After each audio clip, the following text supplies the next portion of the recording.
Live Tharadi Miyamda Asengba Adu Haibiyu. Dukan Yaura Akanda Masidadi offer laitena soidana harakani. HG Cassette Gallery da amutang linkshin birau. Online price da mobile khudimak loina phangbigani. Hojik se wana ba matamnina loan gi khudong chabasu aikhoi gi maikai dagi pizari. MI gi phone leiba singi su lucky draw leizai. Chahi loramdai asida adom gi daw adu yabra haina amuktang yingbiu. Car bite mobile na jingba sing phawba yana leiri. Ningol chakau bagi special offer gi mathakta aikhoi gi store gi oina su lucky draw tawjari. Lucky draw asigi first prize na 32-inch TV, second prize na induction, third prize na rice cooker ni. Singjamai supermarket ta laiba HG Cassette Gallery da lengshin biraktuna khudong chaba ase lawbihau. Makhal kaya gi award fangaba HG Cassette Gallery ni. Chahi taragi mathaktagi HG Cassette Gallery na mobile store sida matam nga chanaba mongda offer amadi discount kaya piduna lakchari. Sale khudong cha dableresu loan da mobile lawbiba yagani. Discount piba khatang natana lucky draw tawduna miyamda khudol kaya amsu pijari. Miyamsu Singjamai supermarket ta laiba HG Cassette Gallery da utang lingjing birau. Loina na HG Cassette Gallery gi Facebook page asibu follow tawba singi onasu lucky draw amasu thamjari.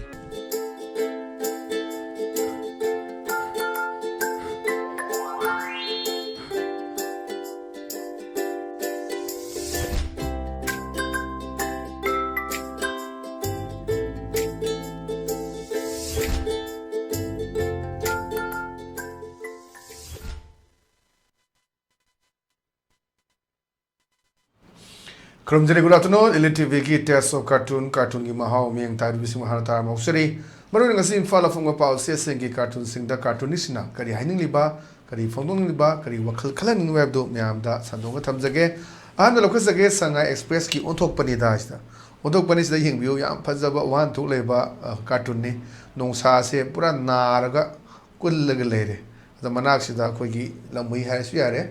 ama leiraga lamui sina haire.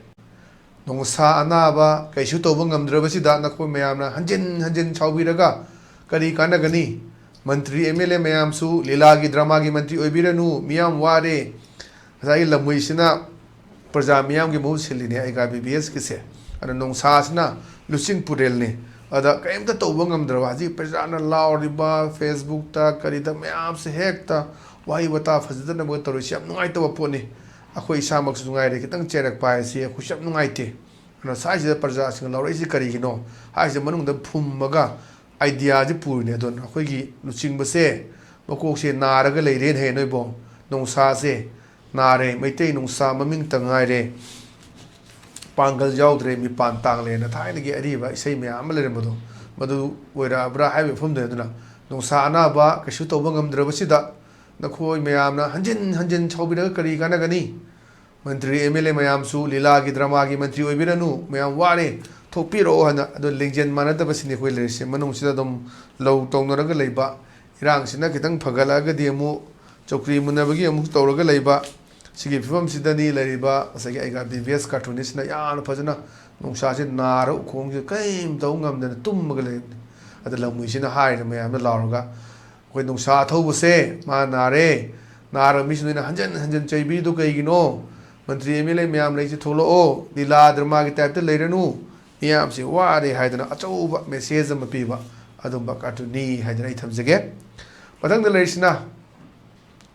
sana leiba ki loiredana haibduni loiredana sida mayang karbar wala taw busida akoi gi maitai sina hang mane baya irang sida leiba nungai re bro an hang mane azla baya sina khumak pane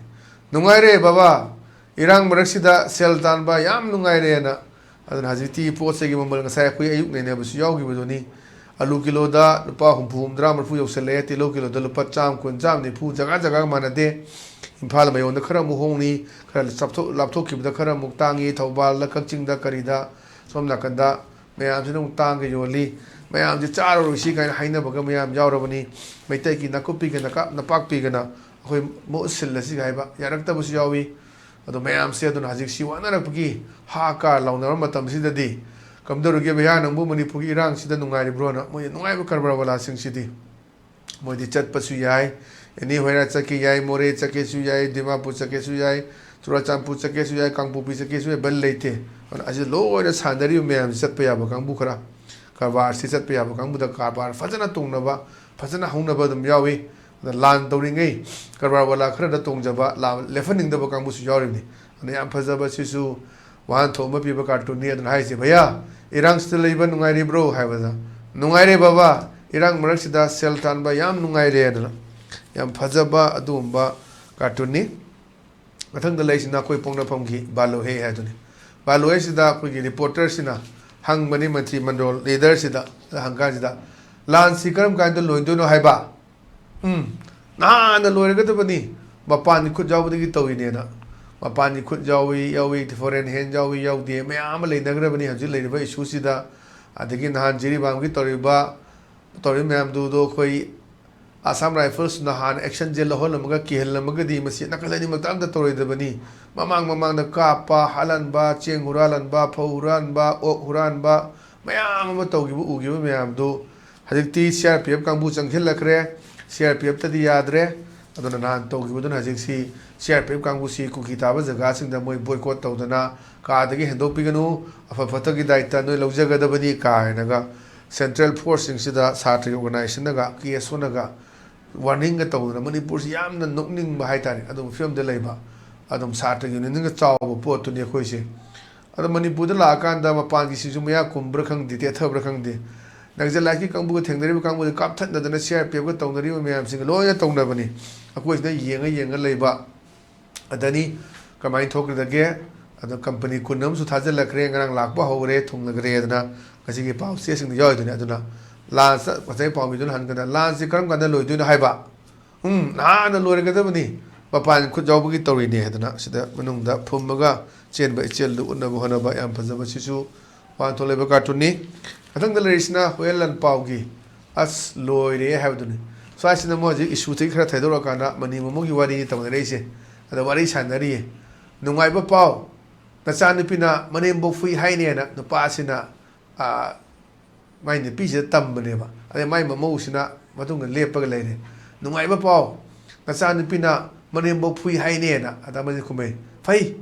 ꯏꯆꯥꯅ ꯐꯨꯕꯅꯤꯅ ꯏꯃꯧꯅ ꯑꯩꯕꯨ ꯐꯨꯕꯗꯤ ꯌꯥꯔꯣꯏꯅ ꯃꯃꯧꯁꯤꯅ ꯂꯦꯞꯄꯒ ꯇꯨꯡꯗ ꯇꯥꯏꯅ ꯃꯥꯏ ꯃꯆꯥꯗꯨꯅ ꯐꯨꯕ ꯌꯥꯕ ꯑꯗꯨꯒ ꯑꯇꯣꯞꯄꯗꯒꯤ ꯂꯥꯛꯄ ꯃꯃꯧꯗꯨꯅꯗꯤ ꯃꯉꯣꯟꯗ ꯇꯧꯕ ꯌꯥꯔꯣꯏ ꯍꯥꯏꯕ ꯑꯗꯨꯅ ꯁ꯭ꯋꯥꯏꯁꯤꯗ ꯈꯤꯇꯪ ꯑꯩꯈꯣꯏꯅ ꯍꯥꯏꯗꯣ ꯑꯩꯈꯣꯏꯅ ꯃꯦꯁꯦꯖ ꯑꯃ ꯄꯤꯖꯕꯗꯣ ꯂꯥꯛꯏꯕ ꯃꯧꯗꯨꯁꯨ ꯏꯆꯥꯅꯨꯄꯤꯅꯦ ꯈꯟꯕꯤꯕ ꯃꯧꯗꯨꯅꯁꯨ ꯂꯥꯛꯏꯕ ꯏꯀꯨꯕꯣꯛ ꯏꯅꯦꯝꯕꯣꯛꯇꯨ ꯍꯦꯛ ꯑꯩꯒꯤ ꯄꯣꯛꯄꯅꯤ ꯄꯨꯟꯁꯤ ꯆꯨꯞꯄ ꯁꯤꯗꯨꯕꯨ ꯂꯩꯃꯤꯟꯅꯗꯣꯏꯅꯤ ꯍꯣꯏ ꯆꯍꯤ 20 30 ꯑꯃꯗꯒꯤ ꯑꯩꯒꯤ ꯍꯦꯛ ꯄꯣꯛꯄꯤꯅ ꯑꯩꯒꯤ ꯏꯄꯥ ꯏꯃꯥꯗꯨꯒ ꯂꯩꯃꯤꯟꯅꯔꯛꯀꯗꯣꯏꯅꯤ ꯅꯨꯄꯤ ꯑꯣꯏꯕꯒꯤ ꯄꯨꯟꯁꯤꯁꯤ ꯌꯥꯝ ꯅꯨꯡꯁꯤꯕ ꯑꯗꯨꯅ ꯁꯥꯁ ꯕꯤ ꯀꯕꯤ ꯕꯍꯨ ꯊꯦꯅ ꯉꯁꯥꯏꯒꯤ ꯃꯅꯦꯝꯕꯣꯛ ꯑꯣꯏꯕꯗꯣ ꯃꯥꯁꯨ ꯃꯧ ꯑꯣꯏꯔꯛꯏꯅꯤ ꯍꯥꯏꯗꯅ ꯃꯗꯨꯒꯤꯗꯣ ꯈꯪꯅꯔ ꯆꯠꯅꯔꯀꯥꯟꯗꯗꯤ ꯌꯥꯝꯅ ꯐꯒꯗꯕꯅꯤ ꯑꯗꯨ ꯆꯠꯅꯗꯕ ꯀꯥꯎꯅꯕ ꯑꯗꯒꯤ ꯏꯃꯧꯗꯨꯅ ꯍꯦꯛ ꯂꯨꯅ ꯇꯧꯕ ꯉꯝꯗꯕ ꯏꯆꯥꯅꯨꯄꯤ ꯂꯥꯛꯄꯗꯅ ꯂꯨꯅ ꯇꯧꯕ ꯃꯗꯨ ꯈꯦꯠꯅꯕ ꯑꯩꯒꯤ ꯏꯆꯥꯅꯨꯄꯤꯗꯣ ꯑꯗꯨꯁꯨ ꯃꯤꯒꯤ ꯃꯃꯧ ꯑꯣꯏꯈ꯭ꯔꯕꯅꯤ ꯑꯗꯨꯅ ꯁ꯭ꯋꯥꯏꯁꯤꯗꯅꯤ ꯑꯩꯈꯣꯏꯅ ꯌꯨꯝ ꯄꯥꯟꯕ ꯆꯍꯤ 30 ꯑꯣꯏꯔꯣ 35 ꯄꯥꯜꯂꯀꯥꯟꯗꯨꯗ ꯃꯤꯒꯤ ꯃꯃꯧ ꯑꯣꯏꯈ꯭ꯔꯦ ꯃꯥꯒꯤꯁꯨ ꯃꯥꯒꯤ ꯄꯨꯟꯁꯤ ꯆꯨꯞꯄꯗꯣ ꯃꯥꯗ ꯂꯩꯖꯗꯣꯏꯅꯤ ꯑꯗꯨꯒ ꯏꯆꯥꯅꯨꯄꯥꯅ ꯄꯨꯔꯛꯏꯕ ꯏꯆꯥꯅꯨꯄꯤꯗꯣ ꯏꯃꯧꯗꯣ ꯑꯗꯨꯁꯨ ꯄꯨꯟꯁꯤ ꯆꯨꯞꯄ ꯃꯀꯨ ꯃꯅꯦꯝꯒ ꯂꯩꯃꯤꯟꯅꯗꯣꯏꯅꯦꯕ ꯑꯗꯨꯅ ꯁ꯭ꯋꯥꯏꯁꯤꯗꯅꯤ ꯑꯩꯈꯣꯏ ꯚꯥꯞ ꯇꯥꯃꯤꯟꯅꯕ ꯋꯥꯈꯜ ꯇꯥꯃꯤꯟꯅꯕ ꯑꯃ ꯆꯪꯉꯤ ꯁꯤꯒꯗꯕ ꯄꯨꯟꯁꯤꯁꯤꯗꯩꯗ ꯃꯅꯦꯝꯅ ꯑꯩꯈꯣꯏꯒꯤ ꯃꯅꯦꯝꯕꯧꯅ ꯃꯃꯧ ꯑꯣꯠꯂꯦ ꯑꯗꯒꯤ ꯃꯃꯧꯅ ꯃꯅꯦꯝꯕꯧ ꯑꯣꯠꯂꯦ ꯇꯣꯉꯥꯟ ꯇꯣꯉꯥꯟꯕ ꯇꯥꯍꯩ ꯑꯣꯏꯗꯕ ꯑꯗꯨꯝ ꯇꯥꯔꯒ ꯊꯣꯛꯏ ꯈꯤꯇꯪ ꯈꯟꯊꯕꯤꯌꯨ ꯇꯤꯟ ꯌꯣꯠꯊꯔꯒ ꯑꯩꯈꯣꯏ ꯃꯤꯑꯣꯏꯕꯁꯦ ꯁꯤꯒꯗꯧꯕ ꯃꯆꯥ ꯉꯥꯛꯇꯅꯤ ꯁꯤꯕ ꯍꯥꯏꯕꯁꯦ ꯅꯝꯕꯣ ꯄꯣꯔꯒ ꯂꯩꯔꯕꯅꯤ ꯑꯦꯅꯤ ꯃꯣꯃꯦꯟꯗ ꯑꯦꯅꯤ ꯁꯦꯀꯦꯟꯗ ꯑꯩꯈꯣꯏ ꯑꯗꯨꯝ ꯊꯣꯛꯄ ꯌꯥꯕ ꯇꯝꯕ ꯉꯝꯄꯣꯠꯇꯦ ꯉꯔꯥꯡꯒ ꯆꯤꯛ ꯆꯤꯛ ꯂꯥꯎꯅ ꯂꯩꯔꯝꯕꯗꯣ ꯑꯦꯛꯁꯤꯗꯦꯟ ꯑꯃꯗ ꯈꯨꯗꯣꯡꯊꯤꯕ ꯑꯃꯗ ꯑꯗꯨꯝ ꯂꯩꯇꯕ ꯌꯥꯎꯔꯤꯁꯤ ꯌꯥꯝ ꯅꯨꯡꯉꯥꯏꯇꯕ ꯑꯗꯨꯅ ꯆꯍꯤ ꯑꯍꯜ ꯑꯣꯏꯁꯜꯂꯀꯥꯟꯗ ꯂꯩꯇꯕꯗꯨꯅ ꯃꯈꯜ ꯑꯃ ꯑꯩꯈꯣꯏꯁꯨ ꯉꯁꯤ ꯂꯥꯎꯔꯝꯃꯤꯕ ꯈꯣꯛꯂꯝꯃꯤꯕ ꯃꯌꯥꯝꯁꯤꯡꯁꯦ ꯑꯩꯈꯣꯏꯁꯨ ꯁꯪꯁꯥꯔꯁꯦ ꯊꯥꯗꯣꯛꯑꯒ ꯆꯠꯈꯤꯒꯗꯣꯏꯅꯤ ꯆꯍꯤ 100 ꯄꯨꯟꯁꯤꯕ ꯀꯥꯏꯗꯨꯗꯤ ꯑꯩꯈꯣꯏꯒꯤ ꯂꯩꯔꯤꯕ ꯆꯥꯔꯤꯕ ꯊꯛꯏꯕ ꯃꯌꯥꯝ ꯑꯗꯨꯒ ꯀ꯭ꯂꯥꯏꯃꯦꯇꯤꯛ ꯀꯟꯗꯤꯁꯟ ꯃꯌꯥꯝꯁꯤꯗ ꯆꯤꯟꯖꯥꯛꯇ ꯍꯥꯔ ꯍꯥꯞꯆꯤꯜꯂꯛꯏꯕ ꯄꯣꯠꯊꯣꯛ ꯍꯦꯟꯒꯠꯅ ꯇꯧꯔꯛꯏꯕ ꯃꯌꯥꯝꯁꯤꯅ ꯑꯩꯈꯣꯏ ꯀꯩꯁꯨ ꯊꯥꯖꯗꯦ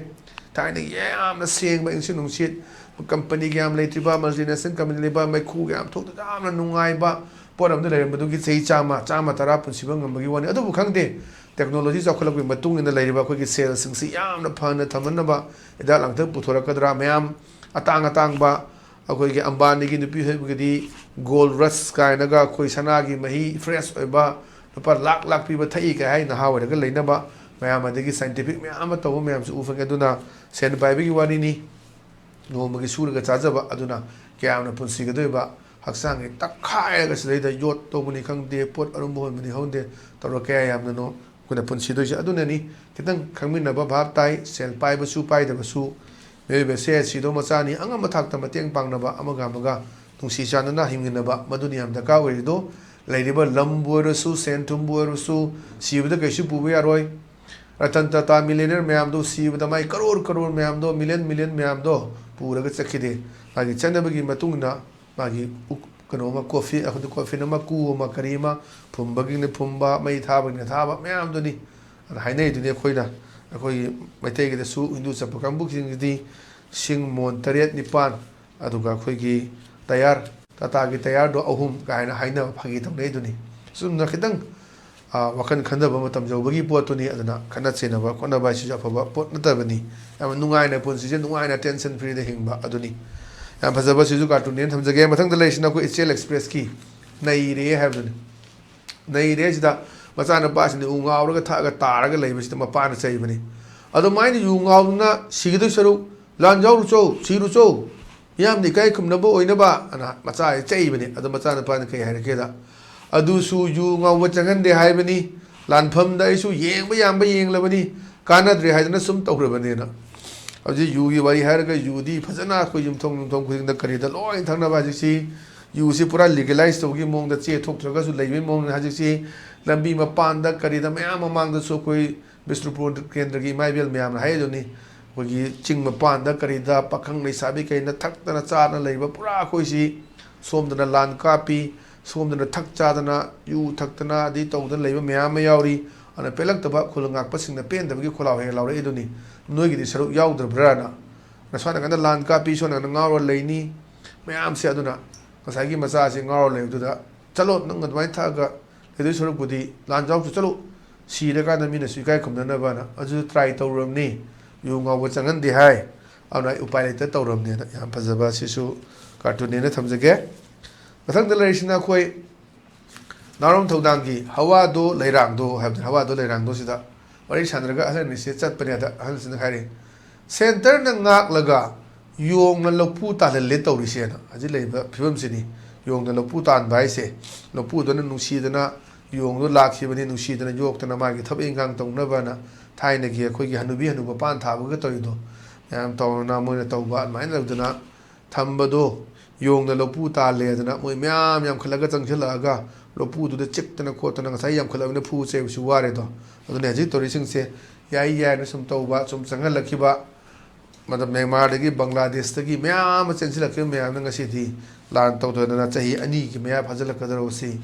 ꯃꯤꯑꯣꯏꯕꯁꯤ ꯄꯨꯛꯅꯤꯡ ꯂꯩꯇꯥꯐꯝ ꯈꯪꯍꯟꯗꯗꯅ ꯃꯌꯥꯝ ꯑꯃ ꯔꯤꯂꯤꯐ ꯀꯦꯝꯞꯇ ꯂꯩꯕ ꯃꯌꯥꯝ ꯑꯃ ꯁꯨꯁꯥꯏꯠ ꯇꯧꯔꯒ ꯁꯤꯍꯜꯂꯤꯕ ꯁꯨꯝꯕ ꯐꯤꯕꯝ ꯃꯌꯥꯝꯁꯤꯅꯤ ꯑꯗꯨꯅꯤ ꯃꯥꯅ ꯍꯥꯏꯁꯦ ꯁꯦꯟꯇꯔꯅ ꯉꯥꯛꯂꯒ ꯌꯣꯡꯅ ꯂꯧꯄꯨ ꯇꯥꯜꯍꯜꯂꯤ ꯇꯧꯔꯤꯁꯦꯅ ꯑꯗꯨꯅ ꯌꯦꯡꯁꯤ ꯍꯟꯗꯛ ꯑꯩꯈꯣꯏꯒꯤ CAPFꯀꯤ ꯁꯦꯟꯇ꯭ꯔꯦꯜ ꯑꯥꯔꯝ ꯄꯨꯂꯤꯁ ꯐꯣꯔꯁ ꯁꯤꯗꯩꯗ CRPF ꯑꯃꯗꯤ BSFꯀꯤꯇꯣꯉꯥꯟ ꯇꯣꯉꯥꯟꯕ ꯀꯝꯄꯅꯤ 11 ꯊꯥꯖꯤꯜꯂꯛꯈꯤꯕꯒꯤ ꯇꯣꯉꯥꯟ ꯇꯣꯉꯥꯟꯕ ꯖꯒꯥꯁꯤꯡꯅ ꯇꯧꯗꯅ ꯑꯩꯈꯣꯏꯅ ꯉꯁꯥꯏꯗꯨ ꯅꯩꯅꯕꯗ ꯌꯥꯎꯕꯅꯤ ꯂꯥꯛ 10 ꯄꯨꯁꯜꯂꯛꯑꯣ ꯌꯥꯏ ꯆꯤꯡꯗ ꯂꯥꯛ 5 ꯇꯝꯗ 5 ꯆꯞ ꯁꯥꯏꯃꯜꯇꯦꯅꯤꯌꯁꯂꯤ ꯋꯥꯟ ꯇꯥꯏꯝꯗ ꯀꯣꯝꯕꯤꯡ ꯑꯣꯄꯔꯦꯁꯟ ꯃꯥꯁ ꯀꯣꯝꯕꯤꯡ ꯑꯣꯄꯔꯦꯁꯟ ꯆꯠꯊꯔꯣ ꯈꯨꯠꯂꯥꯏ ꯄꯥꯏꯈꯠꯂꯣ ꯈꯨꯠꯂꯥꯏ ꯂꯣꯏꯅꯃꯛ ꯃꯨꯜꯂꯣ ꯋꯥꯔꯤ ꯁꯥꯟꯅꯔꯣ ꯐꯨꯅꯔꯣ ꯀꯤꯟꯅ ꯊꯤꯟꯅꯕꯗꯨꯗꯤ ꯌꯥꯝ ꯁꯣꯛꯑꯣꯏ ꯍꯥꯏꯕꯗꯣ ꯑꯗꯨꯅꯤ ꯇꯧꯗꯦ ꯑꯗꯨꯅꯤ ꯁ꯭ꯋꯥꯏꯁꯤꯗ ꯀꯔꯤ ꯇꯧꯕꯒꯦ ꯀꯔꯤ ꯄꯥꯝꯃꯤꯒꯦ ꯕꯤꯍꯥꯏꯟ ꯗ ꯁꯤꯟ ꯀꯔꯤ ꯂꯩꯔꯤꯒꯦꯁꯦ ꯃꯊꯪ ꯀꯣꯏꯁꯟ ꯃꯌꯥꯝ ꯑꯃ ꯍꯪꯅꯔꯛꯄꯗꯨꯅꯤ ꯑꯗꯨꯅ ꯑꯃꯤꯠ ꯁꯥꯍꯅ ꯂꯥꯛꯑꯀꯥꯟꯗ 15 ꯗꯦꯖꯀꯤ ꯃꯇꯨꯡꯗ ꯋꯥꯔꯣꯏꯁꯤꯟ ꯑꯃ ꯄꯨꯔꯛꯀꯅꯤ ꯍꯥꯏꯕꯗ ꯄꯨꯔꯛꯄ ꯉꯝꯈꯤꯗ꯭ꯔꯦ ꯃꯥꯁ ꯕꯦꯔꯤꯌꯦꯜ ꯇꯧꯅꯤ ꯍꯥꯏꯕꯗ ꯑꯥꯗꯒꯤ ꯃꯤꯅꯤꯁꯇ꯭ꯔꯤ ꯑꯣꯐ ꯍꯣꯝ ꯑꯐꯦꯌꯔꯁꯅ ꯍꯥꯏꯔꯛꯄꯗ ꯐꯨꯝꯈꯤꯗꯕꯅꯤ ꯍꯧꯖꯤꯛ ꯇꯧꯔꯤꯕ ꯑꯉꯥꯡ ꯌꯥꯎꯅ ꯃꯣꯏ 3 ꯐꯥꯔꯒ ꯍꯧꯖꯤꯛꯁꯨ ꯂꯩꯕꯅꯤ ꯊꯥꯗꯣꯛꯄꯒꯤ ꯋꯥꯐꯝ ꯇꯥꯗ꯭ꯔꯤ ꯍꯤꯡꯉꯤꯕ꯭ꯔꯥ ꯅꯠꯇ꯭ꯔꯒ ꯁꯤꯈ꯭ꯔꯕ꯭ꯔꯥ ꯍꯥꯏꯕꯁꯨ ꯆꯞ ꯆꯥꯕ ꯈꯪꯕ ꯉꯝꯗꯦ ꯑꯗꯨꯅꯤ ꯇꯧꯔꯤꯁꯦ ꯁꯦꯟꯇꯔꯅ ꯉꯥꯛꯂꯒ ꯌꯣꯡꯅ ꯂꯧꯄꯨ ꯇꯥꯜꯍꯜꯂꯤ ꯇꯧꯔꯤꯁꯦꯅ ꯃꯅꯤꯄꯨꯔꯒꯤ ꯐꯤꯕꯝꯁꯦ ꯀꯥꯔꯇꯨꯟ ꯑꯁꯤꯅ ꯁꯨꯃꯥꯏꯅ ꯁꯤꯡꯊꯥꯔꯛꯄꯅꯦꯅ ꯊꯝꯖꯒꯦ ꯃꯊꯪꯗ ꯂꯩꯁꯤꯅ ꯑꯩꯈꯣꯏ ꯃꯅꯤꯄꯨꯔ ꯅ꯭ꯌꯨꯁꯀꯤ ꯗꯁꯥꯅꯤ ꯍꯥꯏꯕꯗꯨꯅꯤ ꯑꯗꯩꯗ ꯋꯥꯔꯤ ꯁꯥꯟꯅꯔꯤ ꯈꯕꯔ ꯄꯥꯔꯒ ꯁꯤꯁꯨ ꯁꯦꯟꯇꯔꯅ ꯃꯅꯤꯄꯨꯔꯒꯤ ꯏꯁꯨ ꯌꯥꯝꯅ ꯂꯨꯝꯅ ꯍꯧꯗꯣꯡ ꯆꯤꯛꯅꯕꯒꯨꯝ ꯂꯧꯕ ꯃꯥꯜꯂꯤꯅꯦꯅ ꯈꯕꯔꯁꯤꯗ ꯌꯥꯝ ꯂꯨꯝꯅ ꯂꯧꯏ ꯑꯗꯒꯤ ꯍꯥꯏ ꯑꯩꯈꯣꯏꯒꯤ ꯃꯤꯅꯤꯁꯇꯔꯅꯁꯨ ꯑꯩꯈꯣꯏ ꯃꯤꯀꯨꯞ ꯈꯨꯗꯤꯡꯒꯤ ꯑꯩꯈꯣꯏ ꯇꯦꯂꯤꯐꯣꯟꯗ ꯐꯥꯎꯅꯔꯤ ꯃꯣꯗꯤꯅ ꯐꯖꯅ ꯂꯨꯛ ꯑꯞꯇ ꯇꯧꯔꯤ ꯍꯥꯏꯗꯅ ꯑꯗꯨꯅ ꯍꯧꯖꯤꯛ ꯃꯣꯏ 3 ꯐꯥꯈꯤꯕꯗꯣ ꯃꯣꯗꯤꯅ ꯇ꯭ꯋꯤꯠ ꯇꯧꯗꯅ ꯀꯔꯤ ꯇꯧꯗꯅ ꯑꯦꯛꯁꯇ ꯈꯪꯗꯦ ꯑꯦꯅꯤ ꯍꯣꯝ ꯑꯦꯐꯤꯌꯔꯁ ꯇꯧꯗꯅ ꯃꯌꯥꯝꯗ ꯇꯦꯛꯇ ꯀꯥꯏꯗꯅ ꯊꯥꯗꯣꯛꯅꯕꯗꯨꯅꯤ ꯑꯄꯤꯜ ꯇꯧꯔꯤꯕꯁꯤ ꯀꯩꯒꯨꯝꯕ ꯇꯦꯛꯇ ꯀꯥꯏꯗꯅ ꯊꯥꯗꯣꯛꯇꯕ ꯇꯥꯔꯒꯗꯤ ꯃꯗꯨꯅꯤ ꯃꯃꯥꯡꯗ 2 ꯐꯥꯈꯤꯕꯗꯨꯗꯤ ꯀꯣꯇꯨꯅ ꯇꯧꯔꯒ ꯀꯥꯡꯄꯣꯛꯄꯤꯗ ꯇꯧꯗꯅ ꯊꯥꯗꯣꯔꯛꯇꯅ ꯂꯝꯕꯤ ꯑꯣꯟꯅꯅ ꯆꯠꯈꯤꯕ ꯅꯍꯥ 2 ꯄꯩꯈꯥ ꯊꯥꯕ ꯆꯠꯄꯗ ꯑꯁꯥꯝ ꯔꯥꯏꯐꯜꯒꯤ ꯄꯩꯈꯥ ꯊꯥꯕ ꯆꯠꯄꯗ ꯑꯗꯨ ꯇꯦꯛꯇ ꯀꯥꯏꯗꯅ ꯊꯥꯗꯣꯔꯛꯈꯤ ꯍꯟꯗꯛꯀꯤ ꯁꯣꯝ ꯅꯥꯀꯟꯒꯤ ꯖꯤꯔꯤꯒꯤꯁꯤꯗ ꯊꯥꯗꯣꯛꯑꯣꯏꯗꯣꯏꯔꯥ ꯆꯞ ꯆꯥꯕ ꯈꯪꯕ ꯉꯝꯗ꯭ꯔꯤ ꯑꯗꯅꯤ ꯁꯦꯟꯇꯔꯅ ꯃꯅꯤꯄꯨꯔꯒꯤ ꯏꯁꯨ ꯌꯥꯝꯅ ꯂꯨꯝꯅ ꯍꯧꯗꯣꯡ ꯆꯤꯛꯅꯕꯒꯨꯝ ꯂꯧꯕ ꯃꯥꯜꯂꯤꯅꯦꯅ yam fazaba hodong chingna bai si mayam khangmirang gani kasu le to pona te na koi talaga aduna singna jasuna moibu kare si suna sunu na haiba gi kan khallabra ka haiba gi phumda yam fazaba ban thok leba cartoon ne thamjage matang da leis na koi people's chronicle gini Thursday theater is na sisu khabar pare cartoon ni se khabar palaga mara issue si phona ba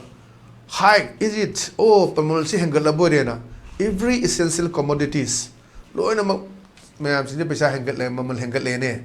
should we tolerate or stop buying masi koi khanga legadra na taga leiba toksira which is again not possible masi ju poi be yaroi cha da be yaroi kasu adi kai tong tai then what have the name aduna poche gi mamal kam ten hengalak pa ana mayam si da ko essential commodities sing si loina hengalak pa duni alu gi tilo gi hawai gi moro ki kari gi mayam si adum manipur da kasu product ata umta leite khoi da du khara thok chabe wani mass production ngamdri nga gi watli alu gi watli tilo gi watli chanam gi watli moro gi watli mayam se hawai gi watli khoi hawai kasu thana de apanda cho ba state sing da up da bihar da punjab ta tharakan da pukhalak pangak tani adna high is it review high is it every essential commodities asidi low na mamal jeng khrabore so we tolerate or stop buying akoi ji khanga legadran traga leiba tokshira which is again not possible madusu othok ba yaroi then what adu kai to batai habitu yam phazaba si su message ama pi ba cartoon ne thamjage kasi gi dedum ba lit tv gi test of cartoon gi mahaw ngata nga soi lesson jare meng ta biri busing bo makana khurum jabgal na kaine na be thing jari pine birsi